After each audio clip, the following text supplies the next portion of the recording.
Well, welcome to the Botanical Medicine Study Course with me, your host and instructor for the online Patreon herbal course. And we're doing our monthly herb of the month on YouTube. And I wanted to actually put a question mark after this herb of the month because what we will be talking about in this video is red rice yeast. Now, if you would like to receive weekly Herb of the Weeks, all you have to do is become a Patreon member for $5 a month, and you will get a weekly herbal and botanical medicine update, looking at all sorts of trends in the market and research and consumer behavior, et cetera, anything to do with botanical medicine and you will get the exclusive herb of the week. But on YouTube, we're still doing herb of the month. So if you would like to contribute to support my work and become very proficient and conversant in botanical medicine for only $5 a month, which is less than warm beverage, uh, one warm beverage per month, you will get this wonderful service. So there's information in the links in the program notes. And without further ado, we're going to talk about red rice yeast. Now, for those of you, I don't know if anybody's a lab tech. Old days, you used to grow things on petri dishes to see whether or not you had strep throat. But this is what red rice yeast is. Now, there's a little confusion whether or not this red rice yeast is grown on red rice or white rice. I think the Chinese would have something to say about that because it seems like they're very much into growing this. Basically, it's a mold or a fungus. Fungus sounds better than mold, but it's similar to the stuff that grows on blue cheese and gorgonzola, but this is the red rice yeast that grows on either red rice or white rice, and it's called Monascus purpureus. And purpureus is kind of a fun Latin word that might be associated with red. But this is actually, they grow this and they make it into like little cakes. And it's used as a condiment in a lot of Asian foods, but it's also used as a medicine in Chinese medicine. And it's a really interesting supplement. And we'll talk a little bit more about that later in the video. But it's basically a fungus that grows on rice, and it's called Monascus purpureus. So, what are the medicinal actions of red rice yeast? And here's the red rice, and there's some, nutritional people that think red rice is much far higher, superior than white or brown rice or black rice. I think it's delicious. I've never grown the mold on it, but the medicinal actions of red rice yeast, particularly in the modern supplement market, which basically started becoming a thing in the 1980s and became quite a popular supplement in the 1990s. But it's specific for hypolipidemic, and that means lower blood fat and lower cholesterol. And what this does, and it's very significant, it lowers total cholesterol. It also lowers what are called low density lipoproteins, LDLs, and those are the parts of your cholesterol blood work you want to be low. People that are more prone to having heart attacks and strokes, etc., their LDL levels are high, which your doctor will start yelling at you about. You want the HD levels to be high. So let's say your cholesterol is a little high, but your HDL levels are high and your LDL levels are low. But what this does is it reduces cholesterol, reduces your LDLs, and it also reduces blood fats. And those are the things that collect in arteries and all sorts of things and make your blood pressure go higher. And if they break off, it'll block things and cause heart attacks and lung problems and strokes and all kinds of bad things. So we want the lipidemia in blood to go down. We want cholesterol not to be high, to go down. And that's what red rice yeast does. It's also considered a cardioprotective. It improves vessel health, which is really important in cardiovascular health. It's anti-inflammatory. It also promotes blood circulation. And it also aids in digestion. But I can tell you the supplement is mainly for anything to do with the cardiovascular system, particularly lowering cholesterol. Now, this is actually a Chinese medicine. It's called Hong Chu. And you can see in the lower image those little gelatinous cakes of the red rice yeast. And again, they use it either in Chinese medicine or they also use it as a condiment or in a mix of something. And it's prescribed in Chinese medicine and it's sweet and pungent. It's warm, slightly warm, enters the liver and the stomach meridians.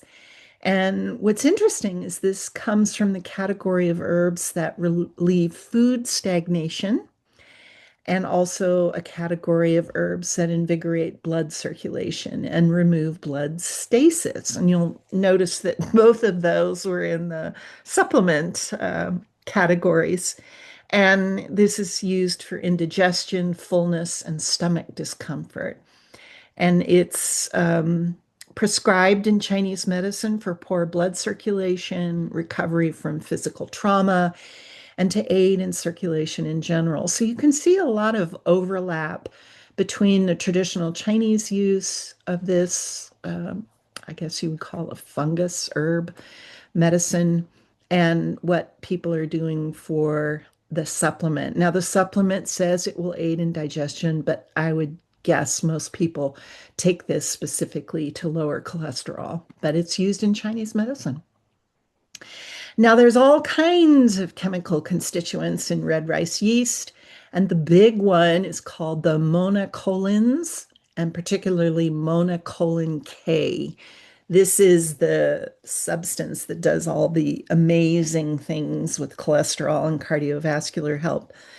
Now, there's also pigments in there. Obviously, you need something to make it red. And so I'm not going to even try to pronounce those pigments. But it also has succinic acid, lactic acid, citric acid, some sterols, amino acids, the flavonoids. And what's interesting about the flavonoids, the diazen and the genistein, those are the same isoflavones that are in soy, which is why there was a big push to get everybody to eat soy for heart health and things like that. And then there's also the polysaccharides in there. So it's interesting, all of that's in that little fungi. Now, it's the monocolin K. And this was a huge issue, particularly in the 1990s, because there are types of drugs that are prescribed for cholesterol, too much cholesterol in the body, and you prescribe these drugs, and they're called statins. And basically, what was found was that in the form of a statin drug called lovastatin, it was the monocolin K was exact same chemical structure as what was in red rice yeast. And some studies say, well, they discovered the monocolin K when they started looking at red rice yeast. And therein lies the big argument. And in red yeast rice or red rice yeast, monocolin K is naturally present. And there was a huge big fight with the red rice yeast supplement people and the FDA, as well as one of the um, patent holders for the statin drug, saying there was patent infringement if you were selling red rice yeast, which has been used for thousands of years in traditional Chinese medicine. But this modern drug company said that the red rice yeast fungi was patent infringement. And so it gets really nitty gritty in terms of chemistry. But it's basically there's a lactone form and a hydroxy acid form. And this is in the process and also the metabolism. And lovastatin only does the lactone form, and the red rice yeast does both lactone and hydroxy acid form. So the red rice yeast people prevailed in court, and it sort of brought up, didn't sort of, one of the largest arguments was, who owns mold? Who owns yeast? Can you patent that? And apparently, if you patent the lactone form, then they can own that. But since the red rice yeast people were just doing natural stuff, they prevailed. And it's still available. There's all kinds of warnings on it, but there you go. So there's basically the most of how this is taken is usually in some sort of capsule or tablet form. Capsule is when it's in some sort of gel or cellulose capsule, which dissolves and then the substance comes out into the digestive system. You can also get capsules, which are basically pressed, and they usually have other things in them. And then you can get bulk red yeast rice powder. The title of this goes all over the place. Red yeast rice, but they're pretty much the same thing. And you can just add that to smoothies, I guess, if you want. But I've never seen red yeast rice in like a tincture, a syrup form. I've never seen that. Now, there are cautions because of this monocolon K, but these are very serious cautions. And it's basically because the argument of the FDA was this is a drug and it needs to be prescribed and all this other stuff. And, there are cautions. And so you shouldn't take this if you are on any form of statin drug because it's so similar, it would potentiate it and not great things would happen. You shouldn't take this if you're on any type of antibiotic or antifungal medication, if you're on HIV or AIDS medications, or cyclosporin, which is an immune suppressant thing. So it will definitely counteract that. So don't do that. And it's also, this is a biggie. Do not take if you are pregnant, if you're trying to get pregnant, or you're breastfeeding.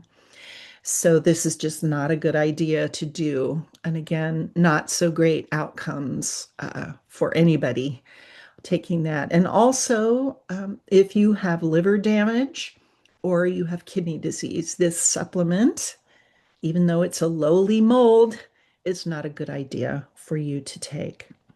But for everybody else, it's really wonderful. People prefer it to statin drugs. Sometimes there's very serious side effects and it's not across the board. Not everybody reacts the same way. Some people take statin drugs and are just fine.